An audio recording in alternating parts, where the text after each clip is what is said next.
Video பார்த்துட்டு இருக்க எல்லாருக்கும் முதல்ல ஒரு வணக்கம். இன்னைக்கு எந்த மாதிரியான ரிவ்யூ பார்க்க போறோம் பார்த்தீங்கன்னா, நீ மூவியை பற்றி தான். நிலவுக்கு என்மேல் என்னடி கோபம் அப்படின்ற படத்தை வந்து டைரக்ட் பண்ணது வந்து நம்ம எல்லாருக்கும் ஃபேவரட்டான தனுஷ் அவர்கள் வந்து ராயன் படத்துக்கு அப்புறம் வந்து டைரக்ட் பண்ணது வந்து இந்த படம். ஸோ இந்த படம் வந்து பட்ஜெட் வந்து பார்த்தீங்கன்னா 15 கோடி பட்ஜெட் செலவு பண்ணியிருக்காங்க. ஹீரோ வந்து பவிஷ் அவர்கள் வந்து நடிச்சிருக்காங்க. ஹீரோயினா வந்து அனிகா அவர்கள் வந்து நடிச்சிருக்காங்க. மேத்யூ தாமஸ் அவர்கள் வந்து ஹீரோட ஃப்ரெண்டா வந்து நடிச்சிருக்காரு. அதுக்கப்புறம் வெங்கடேஷ் மேனன் அவர்கள் வந்து இவரும் ஹீரோட இன்னொரு ஃப்ரெண்டு. அதுக்கப்புறம் நிறைய நடிகர்கள் இருக்காங்க. ஆடுகளம் நிறைய இருக்காரு. அதுக்கப்புறம் சரண்யா இருக்காங்க, சரத்குமார் இருக்காங்க. ஸோ இவங்கெல்லாம் ஒரு கேரக்டர் இருக்காங்க. படத்தோட ட்ரெய்லர் பார்க்கும்போது தெரிஞ்சு போச்சு இது ஒரு நார்மலான லவ் ஸ்டோரி அப்படின்ற மாதிரி ட்ரெய்லர்லேயே சொல்லிட்டாங்க. பட் ஆனால் லவ் எந்த மாதிரி இருந்திருக்குன்னு பார்த்தீங்கன்னா உண்மையிலே சூப்பராக தாங்க இருந்தது.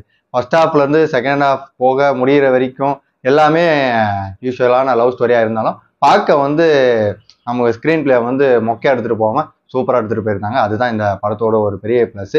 ஹீரோ வந்து பார்த்தீங்கன்னா ஒரு ஷெஃப். ஹீரோயின் அனிகா வந்து வந்து எக்ஸ் லவரா இந்த படத்துல இருக்காங்க.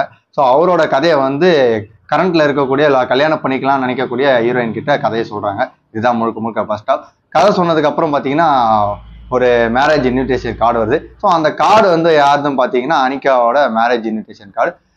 பணக்கார வீட்டிலலாம் எப்படின்னு பார்த்தீங்கன்னா ஒரு வாரம் ஒரு இடத்த டெஸ்டினேஷன் புக் பண்ணிட்டு அந்த ஹோட்டல்லையே வந்து ஒரு நாள் மெஹந்தி, ஒரு நாள் டான்ஸு, ஒரு நாள் பாட்டு அப்படின்னு சொல்லிட்டு ஒரு நாள் ஒரு விஷயத்த பண்ணிகிட்டே இருப்பாங்க.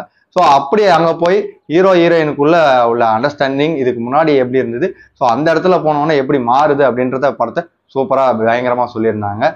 ஏன் அவங்களுக்குள்ள வந்து பிரிவினை ஏற்பட்டுருதுன்றது ஒரு சூப்பரான ஒரு விஷயத்தோடு படத்தை காமிச்சிருந்தாங்க. ஸோ அது பார்க்குறப்ப ரியாலிட்டியில நிறைய பேர் அதை பண்ணுவாங்களான்னு தெரியல. பட் ஆனால் படம் வயசாக வந்து பார்க்கும்போது அது கொஞ்சம் அக்செப்டபுளாக இருக்கும். ஸோ இதுதான் ரீசன். ஃபுட்டி லவ்வா இருக்கக்கூடிய அனிகா வந்து ஷெஃபா இருக்கக்கூடிய ஹீரோ வந்து மீட் பண்றாங்க அவங்களோட ஃப்ரெண்டு மூலியமா. அதுக்கப்புறம் அவங்களுடைய பேச்சுவார்த்தை பழகி அதுக்கப்புறம் லவ் ஆகுது. அந்த லவ் சரத்குமார் கிட்ட வந்து போகுது, அதான் அனிகாவோட அப்பா கிட்ட. அங்க போனதுக்கு அப்புறம் இந்த லவ் டுடே மூவில ஒரு ஹீரோயின் இருப்பாங்க பார்த்தீங்களா, அவங்க வந்து அடுத்த படம் லவ் டுடேக்கு அப்புறம் ஒரு படம் நடிச்சிருப்பாங்க. மாமியாரும் அவங்களும் சேர்ந்தாப்புல வெக்கேஷன் போயிட்டு அவங்களுக்குள்ள ஒரு அண்டர்ஸ்டாண்டிங் இருக்கிற மாதிரி ஒரு படம் வந்திருக்கும். பெரிய லெவலில் அந்த படம் ஹிட் ஆயிருக்காது.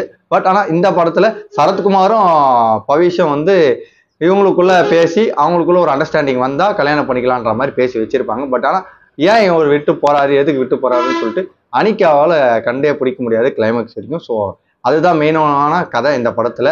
சரத்குமார் அதுக்கப்புறம் என்ன ஆச்சு, ஹீரோவோட அப்பா ஆடுகளம் நிறையன் அந்த சரண்யா இவங்க வந்து எந்த மாதிரி ரோல்னு பார்த்தீங்கன்னா செமையான ரோல், சூப்பராக ஒர்க் பண்ணியிருக்காங்க. அவங்களுக்கு கொடுத்த சின்ன சின்ன ரோலை வந்து பர்ஃபெக்டாக ஒர்க் பண்ணியிருந்தாங்க.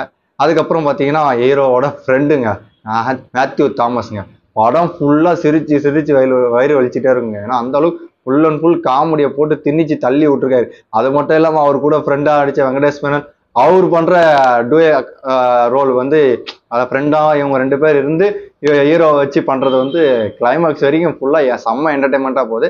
அதுக்கப்புறம் மியூசிக், ஜிவி பிரகாஷ் மியூசிக் சொல்லவே தேவையில்ல, செம்மையான மியூசிக் சூப்பரா இருந்தது.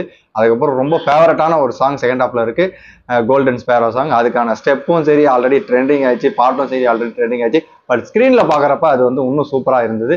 ஸோ நீங்களும் தேட்டர்ல தாராளமா போய் பார்க்கலாம். 15 கோடி பட்ஜெட் எடுத்திருந்தாலும் இப்போதைக்கு கலெக்ஷன்லாம் கம்மி ஆயிடுச்சு. அதுக்கு ஏன் என்ன ரீசன் அப்படின்னு பார்த்தீங்கன்னா, நிறைய லவர்ஸ் இந்த படம் அட்ராக்ட் பண்ணியிருந்தாலும் லவ் பிளஸ் ஃபேமிலி பிளஸ் சில சூப்பரான கண்டென்ட் உள்ள அது கூட வந்த ஒரு டிராகன் அப்படின்ற ஒரு படம் வந்துருச்சு. ஸோ அந்த படம் வந்து பீக்கில் போவே இந்த படத்தை கொஞ்சம் டவுன் ஆன மாதிரி இருக்கு. பட் செகண்ட் வீக் இப்பயும் தேட்டரில் ரன்னிங்ல இருக்கு. நிறைய பேர் வந்து தேட்டரில் இப்பயும் பார்த்துட்டு இருக்காங்க. லவ்வர்ஸ் மேக்ஸிமம் வந்து அதிகமாக பார்க்கறத ஃபர்ஸ்ட் ஷோவில் நம்ம ரிவ்யூவிலே பார்த்துருந்தா தெரிஞ்சிருக்கும். ஸோ இதுதான் படத்தோட முழு கதை. இது மட்டும் தான் கதையா அப்படின்னு பார்த்தா இல்லை, இன்னும் நிறைய இருக்கு படத்துல. நான் ஜஸ்ட் கொஞ்சம் விஷயத்த மட்டும் சொல்லியிருக்கேன்.